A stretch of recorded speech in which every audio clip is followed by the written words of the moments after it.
गांव में काजल नाम की एक लड़की रहती थी जिसे किताबें पढ़ने और रहस्यमयी कहानियां सुनने का बहुत शौक था। उसे जादू और पुराने किस्सों में खास दिलचस्पी थी।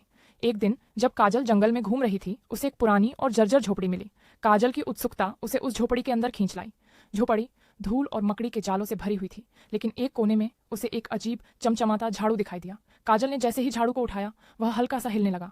काजल चौंकी, लेकिन उसकी जिज्ञासा ने उसे झाड़ू पर बैठने को मजबूर कर दिया। जैसे ही उसने उसे कसकर पकड़ा, झाड़ू हवा में उड़ने लगा। काजल अब झाड़ू पर उड़ रही थी, आसमान में, गांव के ऊपर से। उसे ऐसा लग रहा था जैसे वह किसी जादुई परिकथा की दुनिया में आ गई हो। अचानक झाड़ू उसे पास की एक पहाड़ी पर ले गया, जहां एक बूढ़ी चुड़ैल बैठी थी। चुड़ैल ने हंसते हुए कहा, तुमने मेरा जादुई झाड़ू पा लिया है, अब तुम भी उड़ सकती हो, लेकिन याद रखना, ये झाड़ू तभी काम करता है जब तुम सच्चे दिल से दूसरों की मदद करना चाहती हो। काजल ने उस दिन से तय किया कि वह इस जादुई झाड़ू का इस्तेमाल गांव वालों की मदद के लिए करेगी। रात को वह चुपचाप झाड़ू पर उड़कर किसी की खोई चीज ढूंढ लाती, कभी किसी बीमार के लिए दवा लेकर आती। धीरे धीरे उड़ने वाली चुड़ैल की कहानियां गांव में मशहूर हो गईं, लेकिन किसी को पता नहीं था कि यह रहस्यमयी चुड़ैल असल में काजल थी। लेकिन एक दिन गांव के आसमान में अजीब सी घटना घटी। दूर से एक काले बादल जैसा कुछ गांव की ओर बढ़ता नजर आया। काजल ने देखा कि वह कोई साधारण बादल नहीं था, बल्कि एक भयानक चुड़ैल कनकवली थी, जिसे सालों पहले गांव वालों ने जंगल के उसी झोपड़ी में कैद कर दिया था।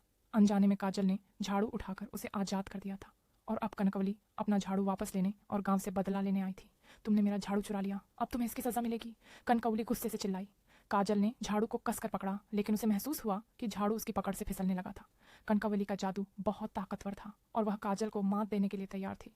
तभी काजल को उस बूढ़ी चुड़ैल की बात याद आई। झाड़ू का जादू केवल सच्चे दिल से मदद करने पर ही चलता है। काजल ने अपनी आंखें बंद की और सच्चे दिल से झाड़ू को नियंत्रित करने की कोशिश की।